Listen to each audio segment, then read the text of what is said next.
Coach's Corner with Coach Heck and the infamous Coach Patrick King. Did you ever have any incentives on your contracts at high school? I did.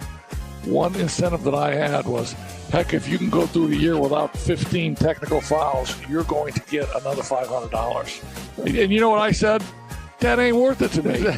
He said, Rod, you're second in the state in technicals after the first week of your high school coaching career. We have a little gig at Dorban's Old Town Tap, and that was pretty cool. The food was pretty good. It was kind of more us, you know, the clientele, people coming in, couldn't talk, didn't have any teeth.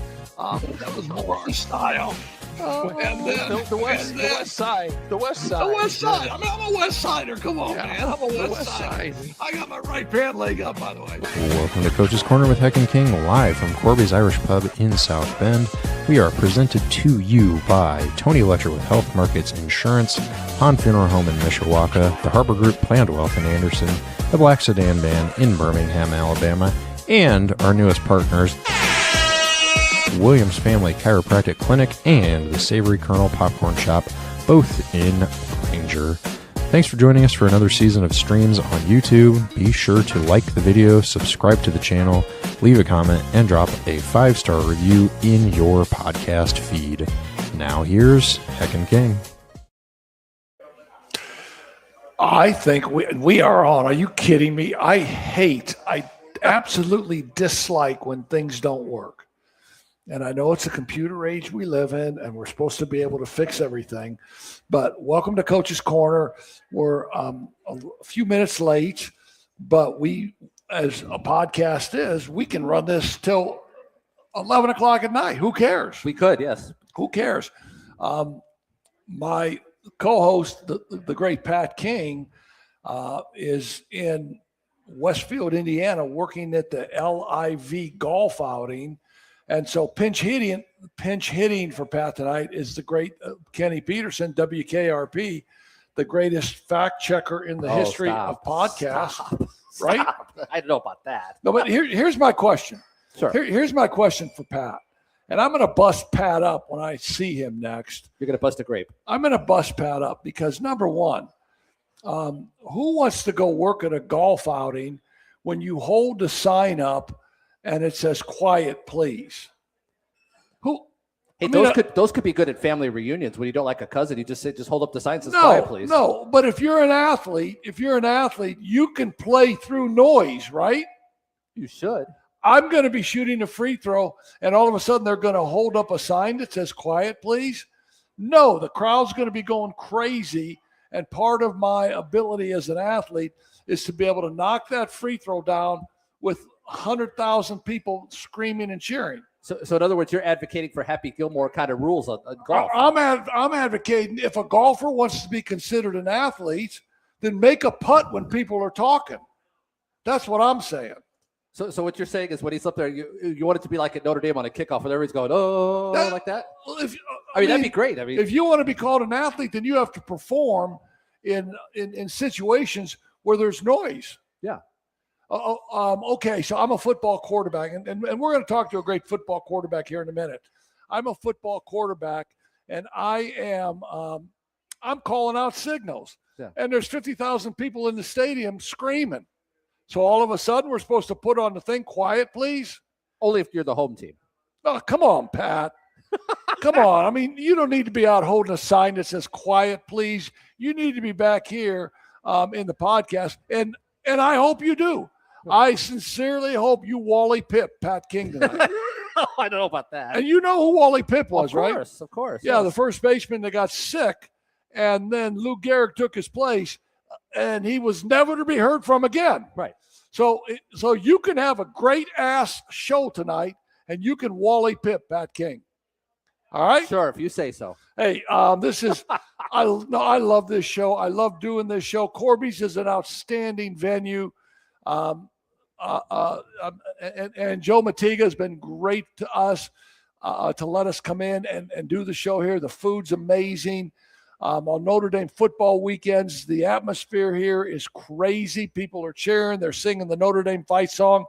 And our show is brought to you tonight by the Harbor Financial Group. The great Ben Harbor has been with us for for maybe 2 or 3 years. Tony Letcher, Letcher Health Markets, has been a sponsor for almost every show we've ever done. Pat Hahn Funeral Homes, they're outstanding. So if you can answer this question right, this will make you have a step up on Pat King. Okay. What did one casket say to the other casket? Is that you, Coffin? You're up. You're good. We're up. Yeah. Pat Hahn does a phenomenal job in situations in life where it's it's very difficult. The Savory Colonel Popcorn Shop, the great Dave Hoffman, and we have popcorn here. We have popcorn tonight. It's the favorite in the shop. It's called the Colonel Mix. Feel free to come down and try some, get a handful of it, and let us know what you think. The Black Sedan Band, the great Donnie Hecklinski is the drummer. There are In Out Music. They've been with us for a long time. The great Dennis Jordan, one of my teammates, is a sponsor. And then we brought on Zach Williams, a chiropractor, the Williams Family Chiropractic Clinic. They are with us now. So our sponsors are amazing. And let's jump on this show right now. We have, I think, one of the greatest football minds, great young football minds that I know of in this area. And I can tell you, because I grew up with this kid, man. I was Uncle Ronnie, and my brother Booty had a little baby boy, and my dad's name was Joseph Ernest Hecklinski. And obviously, when Booty has a little baby boy, he's going to name him Joey. So, like, no one ever called you Joseph. No. No one ever called you Junior or anything. Everybody always called you Joey. And that's what people know you as, right? Joey That's Heck. right. Yeah. And I remember just batting you around when you were little, throwing footballs as hard as we could at you, hitting you in the face, your nose on one side. That's why I have a deviated septum. That's why you can't sleep and breathe at night. Yeah. But so we're very honored to have Joey with us tonight. And your football career has really taken on almost a life of its own, from when you were young to being a star quarterback at St. Joe High School and taking your team down to the state championship game. Talk about those high school days and the coaching staff you played for and things that you remember from being a high school quarterback.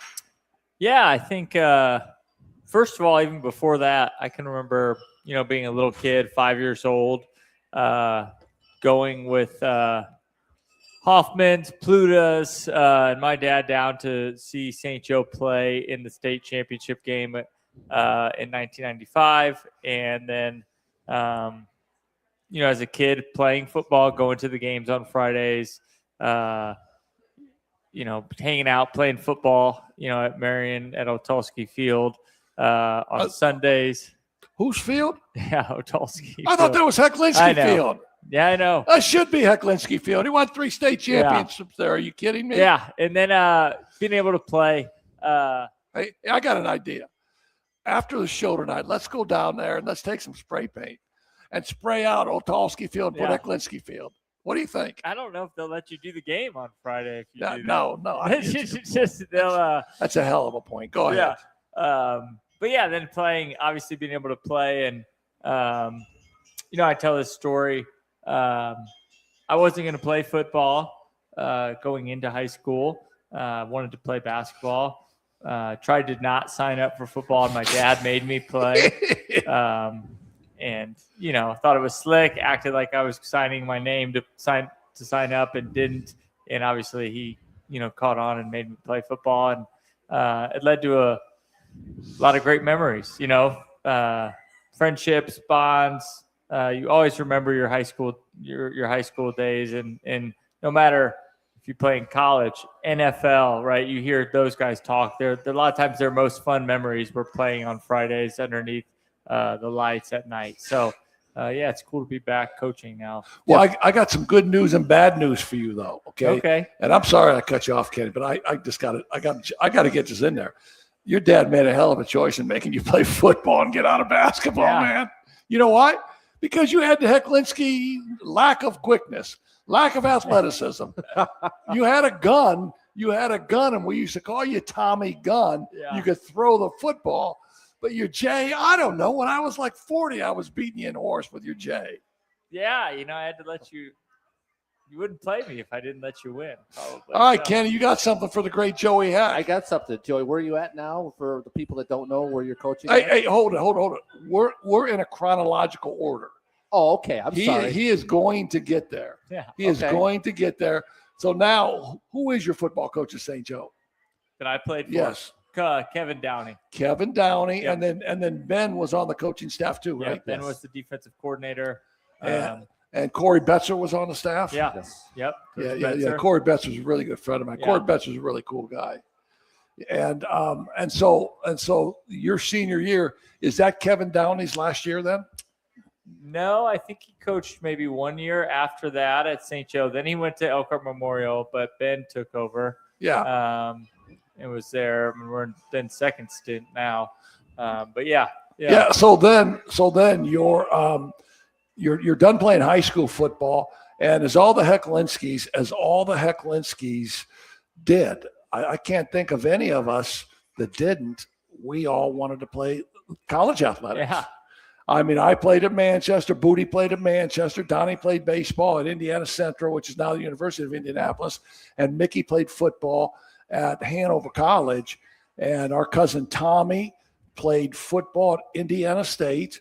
So all the boys in the Heck family had, and I don't know whether it was a great desire, because I don't know I ever woke up in the middle of the night saying, I got to play college basketball. It was almost like an expected thing. Yeah, right. We were going to go to college and we were going to play college athletics. Talk about your college days and what you did. Yeah, I went to a school in Indianapolis, Marion University. Great school, by the way. Yeah, was part of the when I started there, they had just started football. So we were my first year there was their third year ever of football. And since then, they've won 2 national championships, been to the playoffs, a powerhouse. The school has really transformed. They've, opened a medical school, an engineering school. So, and I definitely think that athletics and football specifically had a lot to do with that. But, just had a good. Indianapolis is a fun city, and really lived there because of coaching, right? For a majority of like 8 years, and you were down there too. So you were a part of a national championship team, right? Yes. I mean, and I'm not talking about a conference championship. National, I'm talking about a national, a ring championship, right? Yeah. I mean, so where do you have the ring? Do you have it in a vault? Do you have it? You know what? Under the mattress or what? Yeah, no, it's just in storage. Hermetically sealed. Yeah. Well, we've moved so much since then that I actually recently found them. I thought I lost them, so I was bummed. And we did find them. So I got them. Yeah, we got enough. I got rings. And then I think your senior year, you now are the starting quarterback at Marion. Right. Yeah. And played the whole season, started the whole season, and had a really good year, didn't you? Yep. Started, yes. Played 2013, started. It's a hard conference. The Mid-States, I think at that time, had like the last 3 national championships. Oh, wow. Between St. Francis, St. Xavier, Marion. So you're just kind of trading blows there. And then after that, got right into coaching, at Manchester. And at your college football games, especially your senior year, when we knew you were getting clock, we still came to games. Yeah. Right. Your first 3 years, but you weren't getting much clock. Yeah. And we'd sit up in the stands and talk about who the Cubs were playing or who the Bears had. But your senior year, you were getting clock. So where would your dad, the great Booty Hecklinski, where would he watch the game from? From the end zone. Yeah. He would stand in the corner of the end zone on a college football stand and make his way down there. Yeah. I don't think anybody in your football career, because he did this at St. Joe also, I don't think anybody ever told Booty he couldn't stand in the end zone to watch you play. you know what? If they did, he certainly didn't listen. If they did, he did not listen because he always wanted to be down there and always in the corner of the end zone. All right, so now your playing career's over. You get a degree in what? In business. You get a degree in math. You get a degree in. You're going to be a doctor. What'd you get a degree in? So I wanted to go into coaching. Talked to my advisor there. She's, didn't know if I wanted to be a college football coach or go into high school coaching or what. She said, well, if you want to teach in high school and you want to be able to get a job forever, you have one option: go to math. Teach math. If you have a math degree, you'll always be able to get a job. And so they didn't talk you into social studies. Yeah, they said if you don't want to be able to get a job, get it in PE or social studies. So I'm very grateful. I didn't know I would even need it, and then 15 years later I would. But so got a math degree, secondary education in math, double major from Marion. And went right into coaching. Yeah, so let's be really clear about that too. The math degree you got, you from that side of the family, from your mother's side of the family, is where you got that math degree from, right? Yeah, that's right. I'm just saying your grandfather. Uncle Donnie's teaching math. I think he got that from my mom's side of the family too. But your grandfather who just passed away was a remarkable human being. And was just a really smart, intelligent man, and a professor at Notre Dame for like 100 years. Yeah. And you got the math from him. I think you did. I think so too. Because I'm still working on a number aid. Back in grade school, we didn't have calculators. We had what we called number aids. Yeah. All right, man. So now you're going to start the next. So you're going to start phase 3. Mm-hmm. Okay, phase 1, high school. Phase 2, college. Phase 3, you're going to be a college coach. Yeah. And you start at Manchester College. Hail to thee. Hail to the black and gold. Hail. And you lived in Garver Hall. Correct. No, I lived in East Hall. You lived in the East Hall. Basement of East Hall. You lived in the basement of East Wow. Hall. Can you remember what room that was? We got to stop that. Stop that. My wife is here and your mom is here. East Hall. Yep. All right, so talk about your time at Manchester. Yeah, was fortunate to coach quarterbacks and receivers there for 2014. As any coach that gets into it, you don't know what you don't know. So it was a great experience. Yeah, that's a great comment. Yeah, and you got at the time you're 23 years old. The kids you're coaching are 18 to 21.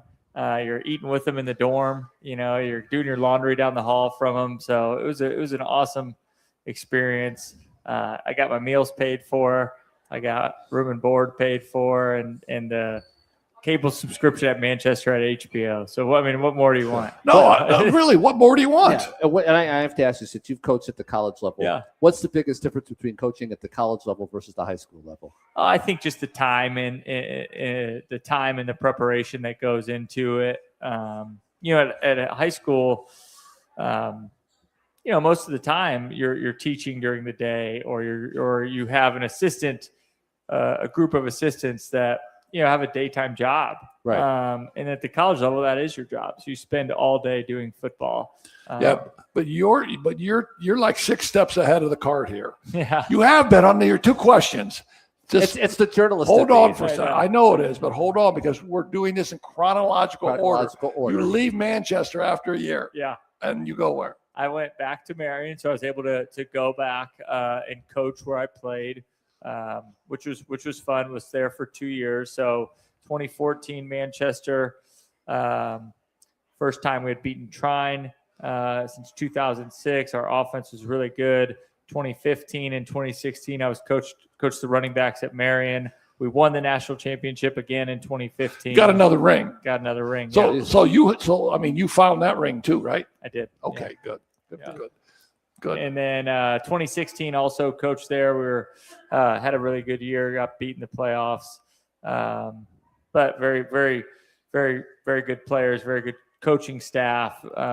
Just a good group. Those are really good years. And then like I said, I spent the majority of the time really from 2009 through 2018 in Indianapolis. So I was at Marion, again as a player, Marion as a coach. And then from there, I was able to get a job under Coach Forrest at Butler University for 2017 and 2018. So, Division I FCS school right in Indy, 5 minutes down the road from Marion. All right, I gotta ask you one question. How many basketball games did you go to the Hinkle Fieldhouse? A lot. It's an awesome place. Yes. Yeah. Butler fan for life. And back during that time, they were rolling with Brad Stevens and all that, weren't they? No, he was at the Celtics.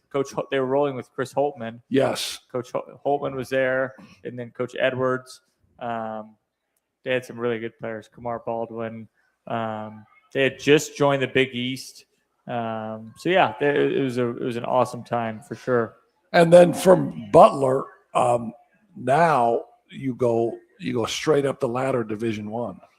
Yeah, I would at Ball State. Yeah, for sure. Yes, definitely. Was able to go to Ball State. I spent 2017 and 2018 at Butler as the running backs coach there, and was very fortunate to meet a lot of good people and coaches. And our offensive line coach at Butler, Colin Johnson, who's one of my best friends, in the spring of 2019 accepted the offensive line job at Ball State. And then they had a graduate assistant opening under Joey Lynch, who, I've known for a long time, learned a lot of football from him. And so I went there in 2019 as a graduate assistant working with the receivers and quarterbacks and, just doing whatever, right? Filling up the coffee, right? Putting copies in, doing whatever they exactly. needed. Hey, kid, give me a Starbucks. Yeah. Go get donuts for the staff. Yeah, get the donuts. Yeah. Okay. So I did that too. And here's the greatest part of that story about Ball State is I spent 4 years as an assistant basketball coach at Ball State. Your uncle, the great – well, no, he's not your uncle. He's my cousin. Your cousin, the great Jeff Hecklinski, was the offensive assistant quarterback coach at probably the greatest time in Ball State football history when they went undefeated. He was there for 4 or 5 years. Yeah. And now the third Hecklinski is on the staff at Ball State too. Yeah. It's amazing. It was really cool. So 2019 happens. We were good we were a good team. Didn't quite make a bowl game. Ended on a very high note though, beating Miami of Ohio in the last game of the year.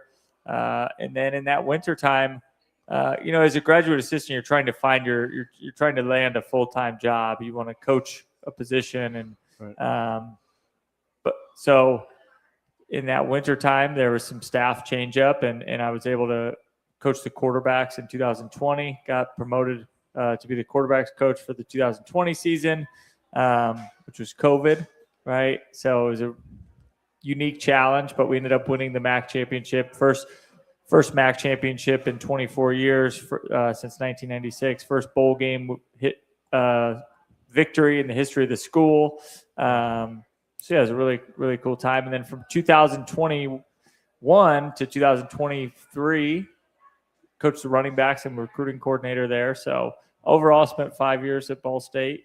Got married, had my first kid, bought my first house. So. Were you on staff when Ball State played Notre Dame? No, that was the year before I got there. They played them in 2018. Okay. Yeah. So, and here's something that a lot of aspiring young coaches have no clue about, and they don't understand this. When you graduated from Marion until 2020, you were living on, I don't know, $6,000, $7,000, maybe $8,000 a year. Yeah. Eating in the cafeterias, sleeping in the dorms, and now in 2020, I mean, not only are you an assistant coach at a D1 school, you're now getting paid. As an assistant coach at a D1 school. That had to feel tremendous for you, right? Yeah. No, I think it definitely. You just want to do a good job, right? I think that's one of the things that as you meet coaches then and, people who are in your shoes later, just try to do a good job, be where your feet are. Anytime I've worried about what's going to come next or what's the next job or what's the next move. All the moves I've had were unplanned, right? I was planning on going back to Manchester for 2015. Then all of a sudden our head coach at Marion called and asked me if I'd be interested. In 2017, I was planning on staying another year at Marion, but I met the head coach at Butler and they had a spot open. In 2019, I was planning on, being at Butler, and they had us, and it just so happened our offensive line coach from Butler got hired at Ball State, and they had a spot open. And then in 2019, I was planning on, maybe being able to find a spot at a lower level. And then all of a sudden our head coach called one day. I was driving back with my mom and our family from my Aunt Mary's house in Tennessee right after the new year. And all right, when the head coach calls, you have to answer. You could be in the shower and you're like, all right, I got to get out and answer this call. And he said, hey, Joey Lynch is leaving. We're thinking about doing this and promoting you to quarterbacks coach. And when all right, when are you going to be in Muncie? We're on break right now. I'll be there tomorrow, coach. Yeah. People don't realize, like Heck was saying, the life of a GA. I mean, I knew a kid from New Carlisle who was at. Wait a minute. I mean, somebody from New Carlisle got out and went into coaching. Bill Doba. Oh, okay. Yeah. Okay. Yeah. I mean, and if you didn't know, Kenny's the mayor of New Carlisle. Yeah. Did you know that? No, I've heard it though. He's the mayor of New Carlisle. Yeah. But this one kid, he was at River Falls, UW River Falls. Yeah. And he got a job to become the GA at Ole Miss, drove all night, and his parents had to keep him awake. And he got there like 3 a.m. and had to be in the office at 6. Yeah. So people, it's not a glamorous life. Like he said, it's not a glamorous life you live. No. It's grunt work with a capital G. Yeah. You got to love what you're doing, but I'm fortunate. I think I've learned, that's where you learn the game. Oh, yeah, football. absolutely. And you learn to pay your dues. Yeah. So then you make a decision. You want to be a head coach. Yeah. And now the job at Goshen High School opens up. You take the head coaching job at Goshen High School. Yeah. Talk about that move to get you into Goshen and what your initial thoughts were as being a head. You're the head guy now. You're running everything. Yeah. You're telling everybody what to do. Yeah. How exciting or / scary was that for you? A little bit of both. Yeah. So 2023, we have our first child, baby Joey, in October. Not Joseph. Not Joe. Yeah. Not Joe. He goes by Joe a little bit more, but yeah, okay. baby Joey. But baby Joey. Yeah. Do you ever call him Junior? No. No. That's what they called my dad. That's what they called your grandpa. My mom, because his father's name was Joe also. And his name for his whole life was Junior. Yeah. Yeah. That's all my mom ever called him. June, get over here. Yeah. It was August. And all of a sudden my mom's going, hey, June, get over here. I'm saying, Mom, it's August. Yeah. All right. I digress. Go ahead. Yeah, we had our first child, my wife, Sarah, and I, and all of our family is located in this area. So the ability to be around grandparents, aunts, uncles, a support system, which is important. I think it's a lonely life for a coach's wife in college. For sure, we're just gone a lot. And so, the ability to be around our family, be back up here, was definitely appealing. A place like Goshen that had a lot of success in the past, in a great community, big school, one town, one school for the town. A lot of great things, a lot of great infrastructure there. It was good. Was there for 2 years, had another child, and now a third on the way. So here we are to the present day. Yeah, and at the risk of making any disparaging remarks towards Goshen or the athletic department, I think, or the players and how they view a program and how they view how hard you have to work in a program.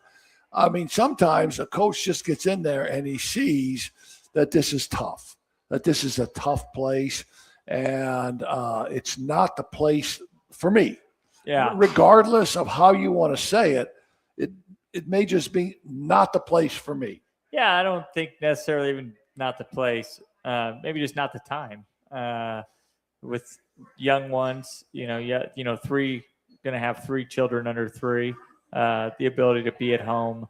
I have 2 kids. I've never been to Halloween. So last year we played on it. The year before that, it's Thursday.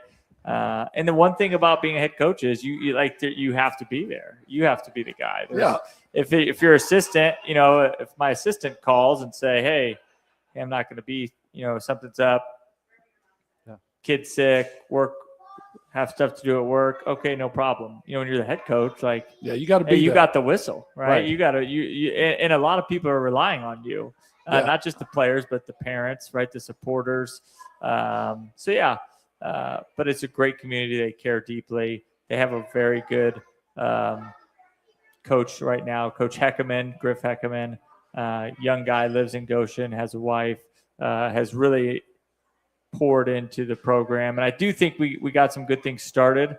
When I started there was, I think, 38 kids on the team of a school that has 2,000 plus kids in it.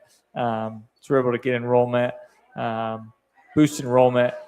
Got a really good strength coach in there right now, and I think Coach Heckerman has obviously put his own imprint on the program, and they'll have a great year this year for sure. Yeah, and so then the opportunity becomes available for you, and I think these opportunities, and who knows why they come along. Like you said earlier, you didn't go searching for it, but it comes.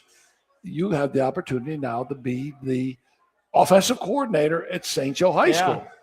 How exciting is that for you to come back home and go full circle and be involved with the Indians? Yeah, Huskies. Oh, my bad, Huskies. Okay. It's definitely a cool experience. Just going in there. There's teachers that I had. You just really are able to put yourself in their shoes, right? And I think, when you're a player, you can kind of respect that. Hey, man, I've been where you've been, right? For sure. I've put the helmet up, the same helmet, the same jerseys you did. It's a testament to Coach Downey, obviously, Ben, the program that he runs.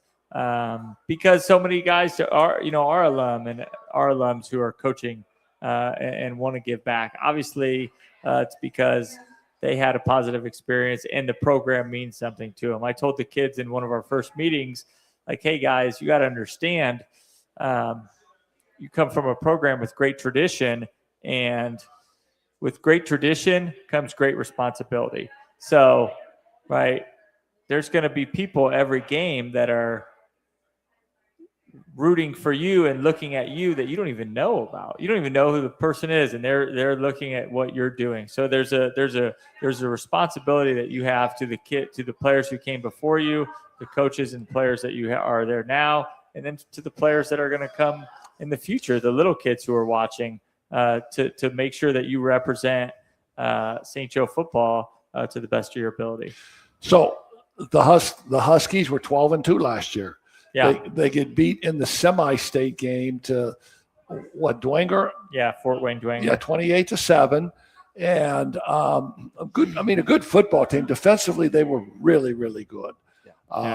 Played a junior quarterback, Sammy Chicatano, had some really good running backs that are back, but you lost a couple of offensive linemen. I played football for a year or so, and I know this. You can't do anything unless you got alignment, right? Yeah, the game is won in the trenches for sure. How's that coming? Are those guys working out for you? Well, first of all, we have a really exceptional O-line coach, Coach Boyd. just pours into the guys and develops them. And we have a great strength coach, Coach Fearson. And so there's a recipe for success right now because you have to be strong to play. It's a tough game for tough people. So and especially at the O-line. So you got to be strong. So they're getting developed in the weight room. They're getting developed as players and young men by Coach Boyd, Coach Stein, the rest of the guys. So now what they need is just some game experience, right? Growth on the field. There's only so much you can do in practice to simulate what you're going to have to be able to do on your own on a Friday. And like we tell, like there's no reloads, right? A bad thing happens, you have to play the next play. You don't get to go and practice it again. So how do you respond? So I think the growth that we'll see on the field, specifically from game 1 to game 2, game 2 to game 3, and throughout the season, will definitely go a long way now. And I mean, I would be remiss if I didn't say that obviously the position that you played quarterback is something that you really love. You have a couple of quarterbacks at St. Joe now, maybe 3 of them that are going to get some clock. But here's what they say. If you got 2 quarterbacks or if you got 3 quarterbacks, you really don't have one. But I don't think that's true at St. Joe. I think you do have good, talented QBs. Am I right? Yeah. And I'm a basketball guy. Yeah. I do. We have got, like, Sam has done a good job, really good job at embracing being leader. He's a senior. We also have another quarterback who's a senior, AJ Lassane, who was the starter of the year, started as a sophomore. So 2 guys that have started a lot of games for St. Joe, who are both seniors, and they've done a really good job. And they're both good players. So, you want to be able to highlight what they're able to do on the field. And then we have some younger guys. There's a sophomore who's really impressed me, Cole Cozy. There's talent at the freshman level. So there's definitely a pipeline of young talented players moving in. And I think what we do offensively, we just try to make it easy. It's a hard position. I think, hardest thing to do in sports is what? This is a question. I think the hardest thing to do in sports is to make a free throw when 30,000 people are cheering. I would say the hardest thing to do in sports is hit a baseball. Hit a baseball. I mean, without question. Yeah, 100 miles an hour. Yeah. So the hardest thing to do in sports is hit a baseball, but the hardest position to play in sports is quarterback. Without question. You have to be not dissimilar to a point guard, right, and a coach. But you have to know every assignment of every player. Everything in the plays. It's not free flowing like other sports. It's a play and a reset and a play. So you have to be able to get your team ready to go 60 times a game, right? That's why you see so many guys that either don't work out or the timings are out right. Look at the pros all the time. We're Bears fans. Look at Justin Fields. He was a great player at Ohio State. He's now a backup quarterback. But regardless, so what we try to do offensively is just make it easy on the quarterbacks. Because they have a hard job, give them easy reads, make sure decisions are clear, eliminate gray area. Hey, this or this. And so then they can logically go from 1 to 2 to 3. And we have had guys they've done a good job this summer and into the scrimmage, with Concord and now. Yeah, tomorrow night at Lakeland. Yeah. And football season is here. I know. Tomorrow night at Lakeland, I'm going to be doing the Mishawaka-Marion game versus Mishawaka. Kenny's going to be doing. You got a B team game, right? New Prairie? No, I don't have a B team. Well, isn't New Prairie a B team this year? No. Who do you got? Good. LaPorte. You got LaPorte, New Prairie. Week 1. It's the longest rivalry in Indiana, I believe. Not quite, but it's a big rivalry. It's a big game. Do you know the longest? The longest continuous rivalry, I think, is Logansport and Peru. I think somebody said. I thought it was Plymouth, or maybe I thought. Plymouth and Warsaw have been going since about the 1920s. Yeah. But I think there's one that's a little bit we'll have to ask Chuck Freebie if you're listening. You would know that. Chuck would know, yes. Well, no, and he should know. He's the greatest fact checker in all of everything. I don't know about that. He goes by WKRP. Is it raining? Is it raining turkeys or New what? Prairie, That's it. New Prairie LaPorte is up there though. It's one of the. Yeah, it really is. It's a fun rivalry because the communities butt up against each other. Everybody knows everybody. I mean, there'll be 3 deep standing along the fence tomorrow. Yeah. Yeah. Wow. Oh yeah, it'll be. Who's had the edge? New Prairie or LaPorte? LaPorte built an edge for a long time. last year. Yeah. Then New Prairie for a while before then. Before then, they won about 6 in a row against LaPorte. Yeah. Wow. All right. So then it's here. So now on Sundays, I mean, do you work as a staff on Sundays breaking down film? We do. It's here. It's not like okay. Now it's time for you to ask your question. I'm going to ask the question. Ask your question in chronological order. Well, now. I'm going to ask this question because as a coach, you ought to know this. As a staff, how do you go through and keep the, quote, rat poison from infecting the team? And what I mean by that is because people are looking at your schedule, they've already got you 8-0 going into Penn. Right. So how do you go through and keep the rat poison from invading the Huskies locker room? I think you just put the work in daily. There's enough social media stuff in today's world where, all right, there's things that these kids flip. The news cycle just changes over so rapidly. So even if they did feel that way, maybe in the summer, right, something else has happened, right? And then on Friday, something else will happen. Somebody will beat somebody. Did you see that score? And so I think what you just want to do is make sure to, we try and preach, one day at a time, right? Just be 1-0 that day, be 1-0 that week, right? Just try to go 1-0 that week. If you do that, and again, there's enough. That's the great thing about coaches, and I think Coach Downey has done an awesome job at instilling this. Like, it's the job as a coach to help you get better. There's going to be stuff every single practice, every single game that you did well, but there's also stuff that you can improve on, right? And you just focus on, all right, how can we get better? Right? How can we get better each week? And I think good coaches have a way of making players understand that I want you to win this practice. Yeah. Right. I mean, it does. We're not talking about Friday night. I want you to win practice today. Yeah. And then you win practice tomorrow. Yeah. And I think good coaches have a way of captivating young people and young people's minds. Yeah. And be able to keep them in the present. Right. Yeah. I think they do. I think what they do is they have a way to make it resonate and really get the player to buy in to the why, right? It's what you can talk to your blue in the face and but if it doesn't resonate with the player, if they don't understand it or take it to heart, then it doesn't matter how good the delivery is or the message is, right? If you don't get the desired result. So, and that's different by player, right? Some kids that's different by coach too. Yeah. Right. Yeah. I mean, some coaches can scream, they can cuss, they can do all those things to try and motivate a kid. And then other coaches can just walk in and have this aura about them and just be able to say, hey, this is what we need to do. Yeah. And I think if you don't do it, somebody else will. Yeah.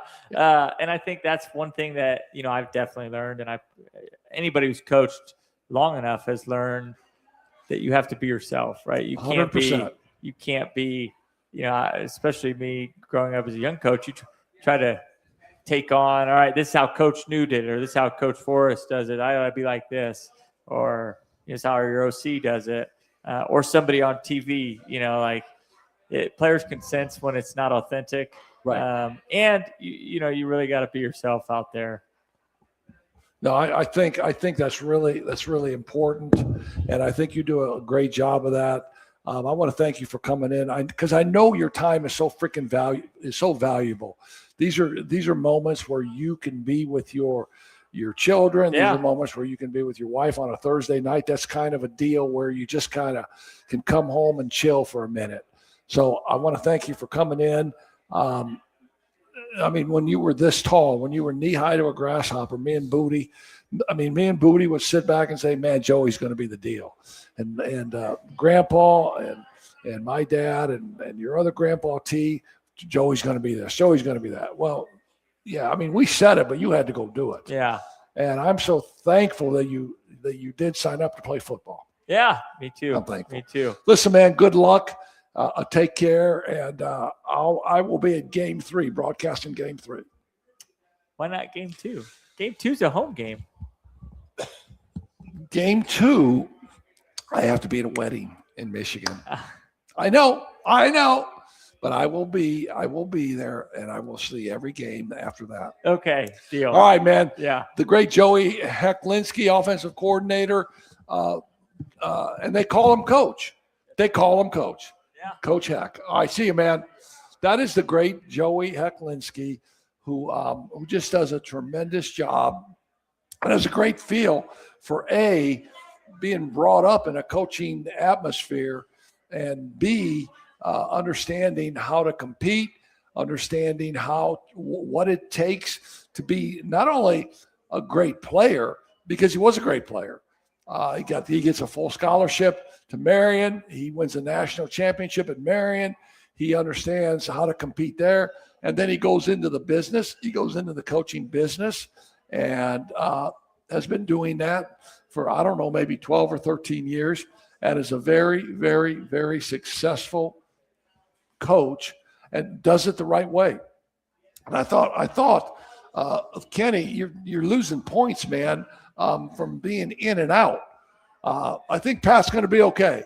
I don't think you're going to Wally Pitt, Pat. Well, there's a few things I'm getting ready for tomorrow night's broadcast have been popping up on the computer, so I had to get that straightened out. But I think the one thing that Joey said was that when you coach, you got to be yourself. Right. Exactly. Yep. I mean, it's my profession too. Right. It was his Uncle Mickey's profession. It was his Uncle Donnie's profession. It was his cousin's Jeff's profession. We have a nephew. I have a nephew that would be another cousin to Joey. His name is Jeremy Hecklinski. He's a starting quarterback. I'm not going to say starting quarterback yet. He's a quarterback at Iowa. In the scrimmage last Saturday, the open scrimmage they had at Iowa, he's neck and neck with another quarterback. In the scrimmage, he throws for 260 yards, 5 touchdowns. Oh, nice. And he should be anointed QB number 1 in the Big Ten at Iowa. Right. So when you're talking about someone who understands how to compete, and I don't know if it's just a Hecklinski thing. I'm not sure exactly what it is, but it's just that art of competition, right, and understanding how to compete. Well, is that the great Pat King? Greetings. Can you hear us? I don't know. Can you hear me? We can't hear Pat. We can't hear Pat. No, we can't hear Pat. Well, anyway, go down there. I'm going to take a break here, and I'm going to go over some commercials here to talk a little bit about our sponsors. Harbor Financial Group, the great Ben Harbor, is amazing. If you want to make money, stop in and see Ben Harbor at Harbor Financial, and he just does a great job. Tony Letcher Health Markets has been with us, and he's certainly helped me as I transitioned into retirement. He's helped me understand how to go about and take care of my money. Pat Hahn, just a wonderful soul. His funeral home is amazing. They have great compassion for people. My son Aaron, the great Aaron Hecklinski, used to work for him, and so we know Pat really well. Pat's been one of our sponsors for quite a few years. The Savory Colonel, run by the great David Hoffman. Yes. And folks, we have the number. They have like 100 different popcorn flavors. Who has 100 popcorn flavors? I don't know. But I know the Savory Colonel does. He sends over a bag of the number one. It's the number 1 rated popcorn that everybody gets there. It's called the Colonel Mix. Stop in here, grab yourself a handful, and let us know what you think. The Savory Colonel is a new sponsor this year, the Black Sedan Band. In and out, our music is amazing. We've had some technical difficulties tonight, so I'm not sure we've been able to listen to the great Donnie Hecklinski and the Black Sedan Band. Dennis Jordan, one of my former teammates, is amazing. And then Zach Williams of Williams Family Chiropractic Clinic. They're a new sponsor this year. And I mean, actually, Zach started in the broadcasting business with Johnny B. Good, with Johnny Overmeyer. And he's an amazing young man. And we're so thankful to have Zach aboard. Hey, it sounds like you're doing let's okay. talk about some Notre Dame football for a minute. Yes, let's do that. And let's look at. I mean, first of all, you made a comment to Joey about, well, people are going to look at your schedule and they're going to say you're 8-0 until you head into Penn. Yeah. And I think that kind of could be how it might be, but you got to play every game. Oh yeah, absolutely. You got to play. I mean, just ask Marcus Freeman. Ask Marcus Freeman about how or what he thought about when they played Northern Illinois, or when they played Marshall. But let's take a look at the schedule. Sunday, September 6th versus Wisconsin at Lambeau Field. I mean, I think Notre Dame should get Wisconsin. They should, yeah. And I think Notre Dame, and we're going to delve into Notre Dame in a couple of weeks. We'll probably have the great Chuck Freeby in and listen to his great expertise about the Irish. The second game is against Rice in South Bend on September 12th. The third game is against Michigan State. Yep.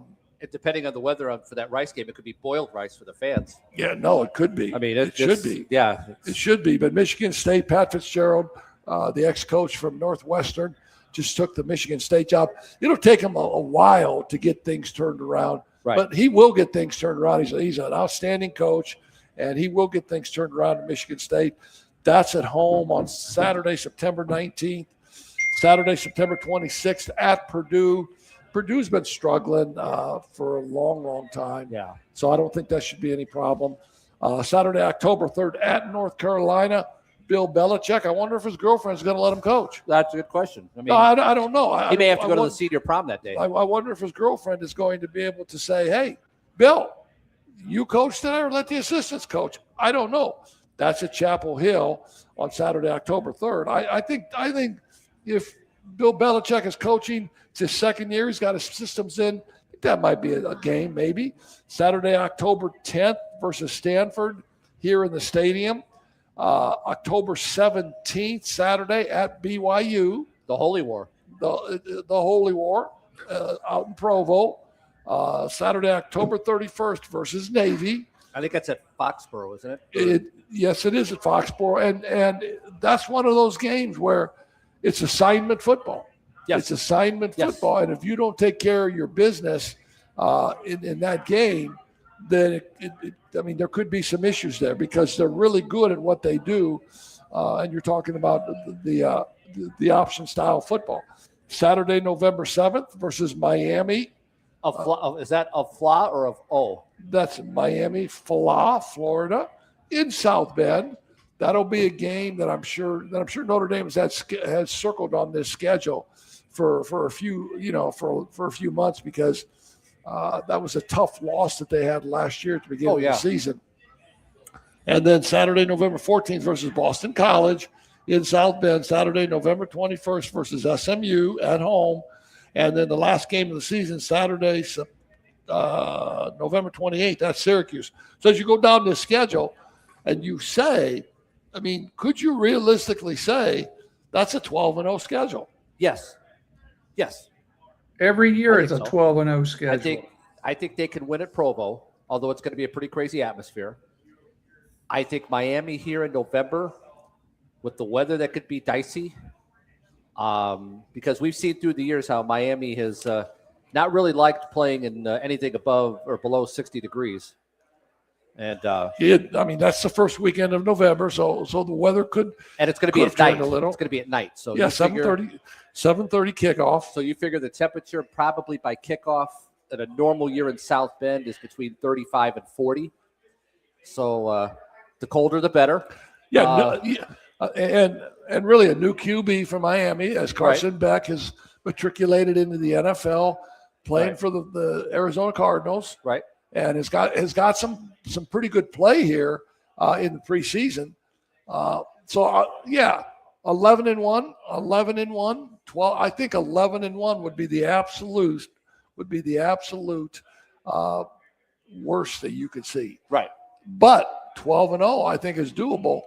But 12-0 gets them in the playoffs. I don't care what Fred Zippel says down in Arkansas. No. 12-0 gets them in. No, 11-1 gets them in. Maybe. Wait a minute. Are you sure? Are you sure of that? Yeah, no, I'm sure of that. Hey, after what happened last year, you can't take this committee and think they're going to do the right thing. I mean, sorry. I agree, and I know. I mean, Fred, when you got Fred Zippel and Arnold Zippel and Sam Drucker running the committee, and they don't know their butt from a hole in the ground. Yeah, anything is possible. Arnold Ziffel from Green Acres. Yes. Green Acres. Yes. Yeah, he's running the committee down there. Oh, I think Arnold Ziffel, the pig, was smarter than that athletic director at Arkansas. And they're coming up here in 2028. And we need to remember and welcome him with open arms when he comes here, by the way. Just really tell me how you feel about that. I'm fired. Hey, this is the World Tour of Payback, pal. So every game this year for Notre Dame, if they win, celebrate and go, next. Oh, I agree. Because everybody on that schedule is going to find out how pissed Notre Dame fans are. Well, Notre Dame loses their first two, and they controlled their destiny. Texas A&M and Miami, they controlled that.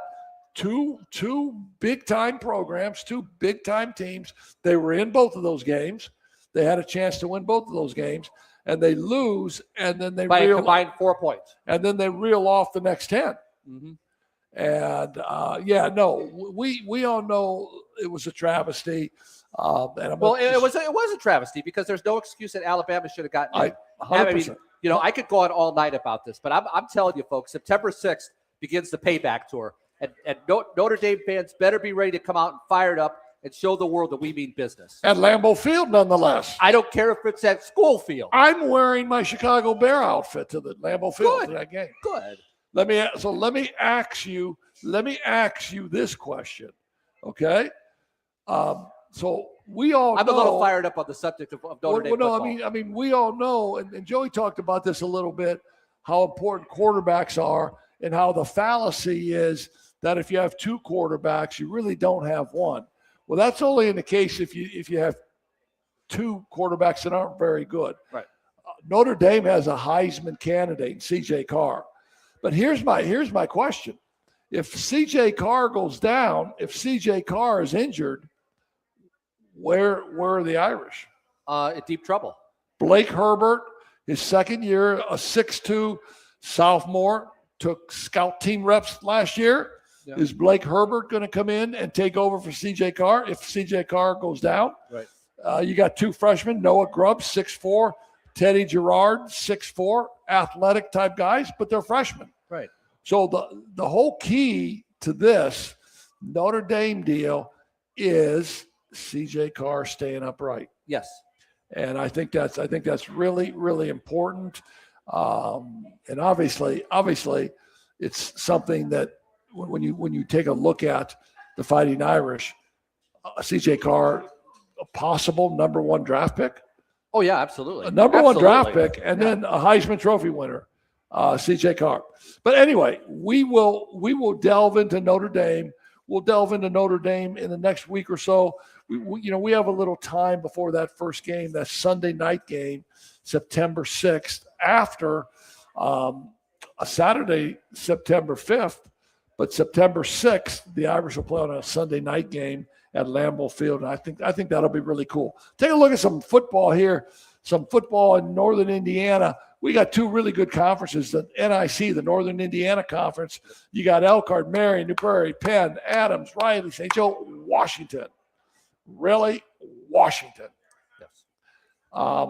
Here's your schedule.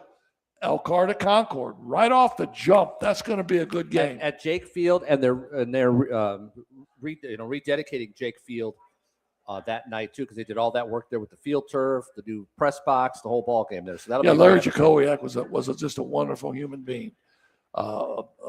Went to St. Joe around the same time I did, and had a brother, Jeff Jacowiak, that pitched for the Detroit Tigers.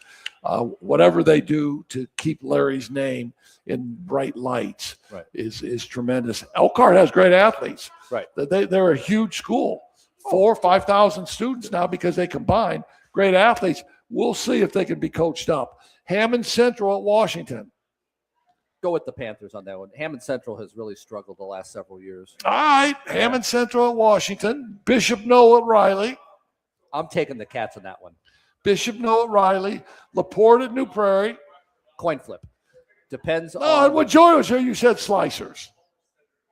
Depends on how well Reed Raymond is. He is coming back from a torn ACL that he injured it in basketball season. He had surgery in February, and they're saying he's ready to go for tomorrow night. So it'll be interesting to see how much he's going to be, if he's going to be at 100% or not. New Prairie's got still a pretty good defense. They started a new quarterback at Charlie Laskowski. Who? Yeah, Charlie Laskowski.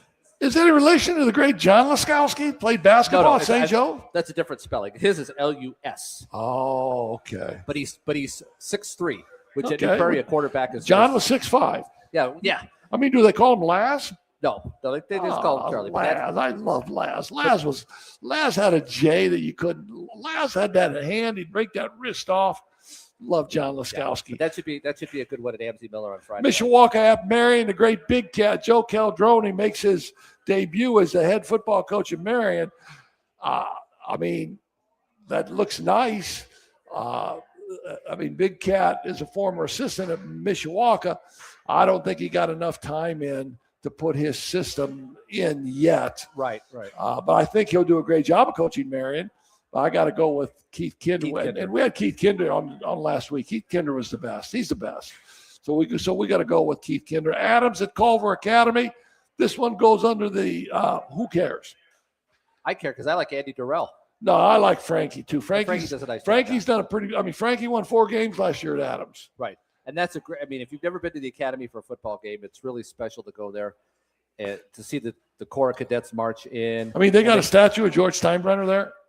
They'll probably will one day. Yeah, because George Steinbrenner put a lot of money in the Colts CMA. George Steinbrenner, Bud Adams, the late Bud Adams, yes. The Oilers. I think Branch Rickey might have been a graduate of the academy, but I'll go with the Eagles there. They're going to. Yes, St. Joe at Lakeland. St. Joe at Lakeland. St. Joe, they're not going to get caught again. They got caught there 2 years ago. Ryan O'Shea got them. Not going to happen again. Yeah, no. St. Joe at Lakeland.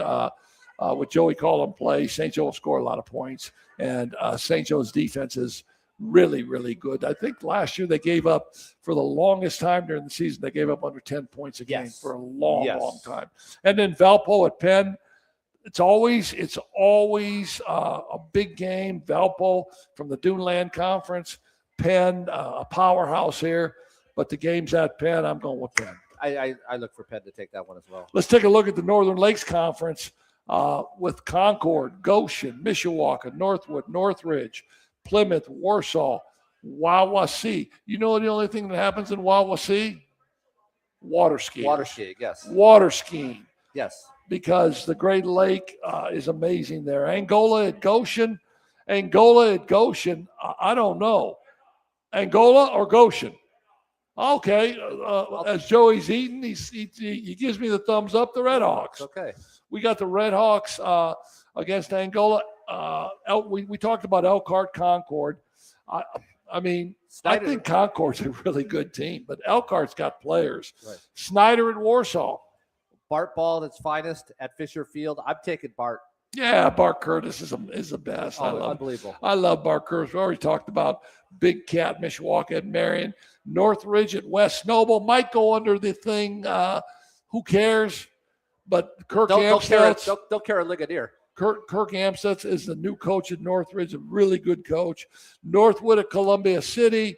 I think that's a coin flip. Yeah, coin flip, and I'm going to give the slightest of edges to Columbia City. Plymouth at Tippecanoe Valley. Don't be surprised if Valley wins that one. No. Don't be surprised if I put a WC next to it. You know what WC Who cares? says? Who cares? They'll care on Saturday morning with on board at the And then practice. Wawasee Jimtown, where the great Billy Sharp had just a great career at Jimtown. I'm going with obviously Jimtown. Anyway, I would. That could be another one of those toss-ups too. high school football is like the coolest thing. It is. I remember going to games at school field to watch my older brother play. I remember going to games when I was in high school. St. Joe didn't have a home field, and we would play our games at Jackson Field. We would play our games at School Field. But just the crispness of a fall night, Yes. and going to a high school football game. Yeah, it's really special. Yeah, no, and you broadcast. Right. I mean, how many years have you been broadcasting high school football let's games? see. I've been the play-by-play guy since 2012. I've covered New Prairie for over 30 years, and I've been following it. This year will be my 40th year following New Prairie football. Wow. Yeah.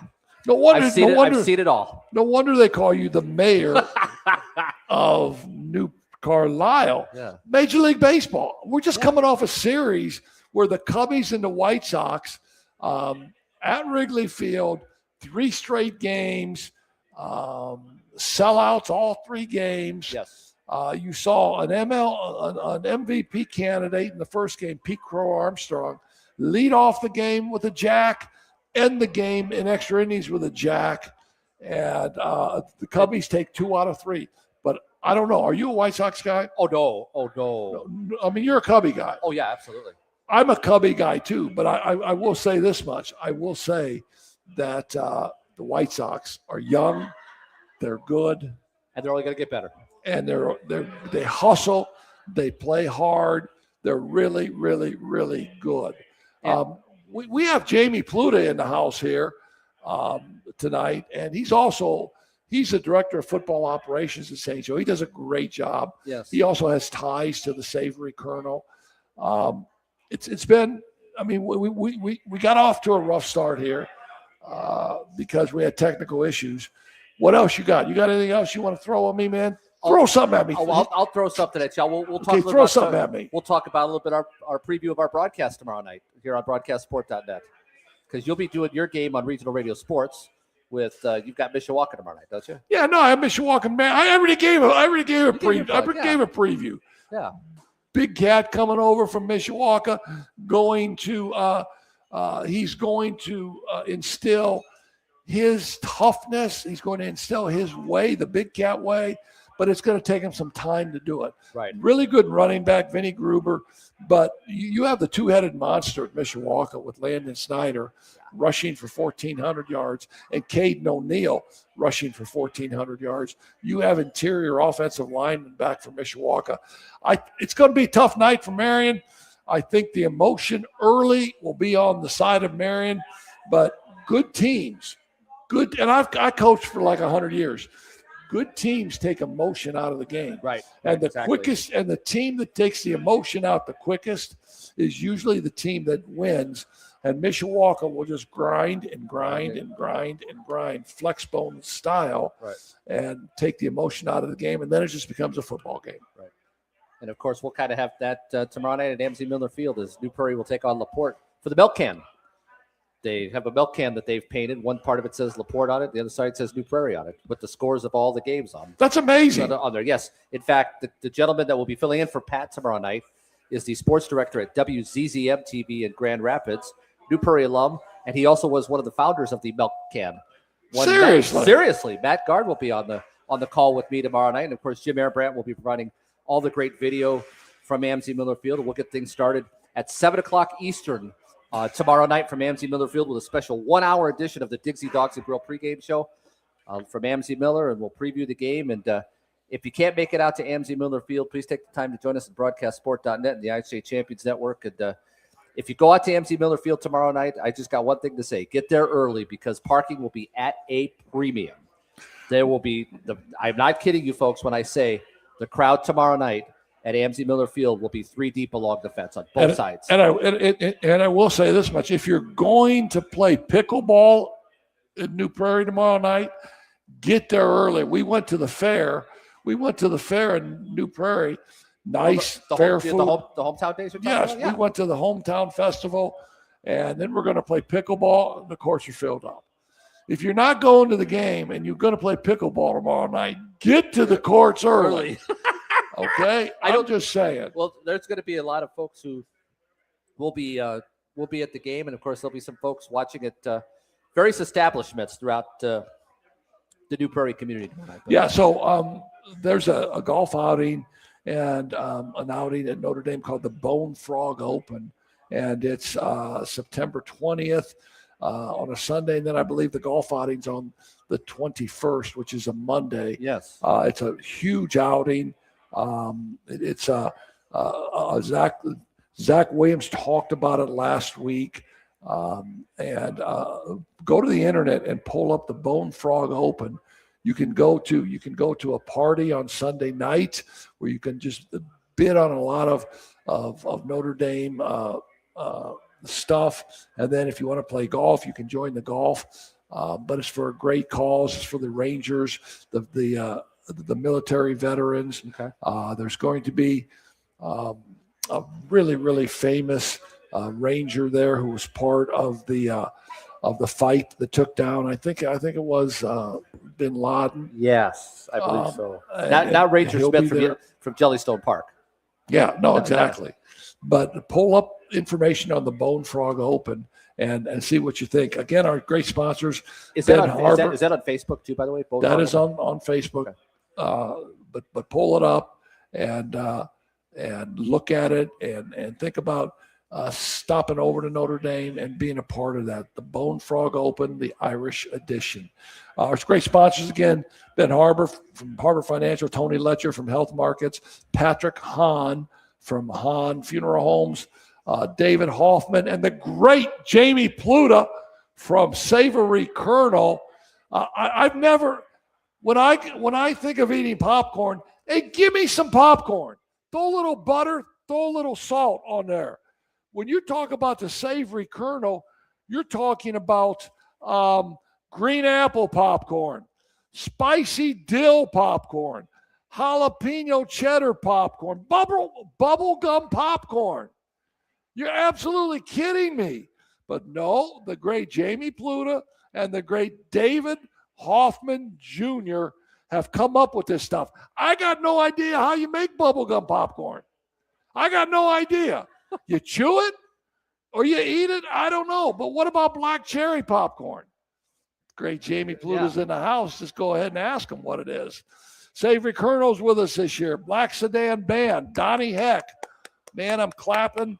I'm clapping for the Black Sedan Band. Dennis Jordan, one of my teammates. Williams Family Chiropractic Clinic. Man, they are the best. We got off to kind of a rough start tonight, man, but we had a lot of fun with you. I know we didn't have time to prep and talk about Joey. I cut you off a couple times because I wanted to do the chronological order of the great Joey Hecklinski. Yes, and you can see he's left us. No, now. I don't he's see him. He's left. He's walked out the door. No, he took a handful of the Colonel mix. Or the black cherry pizza. We got the Colonel mix here. He took a handful of the Colonel mix and he's taking it home to his two kids, Rory and Joey. Nice. Anyway, thanks.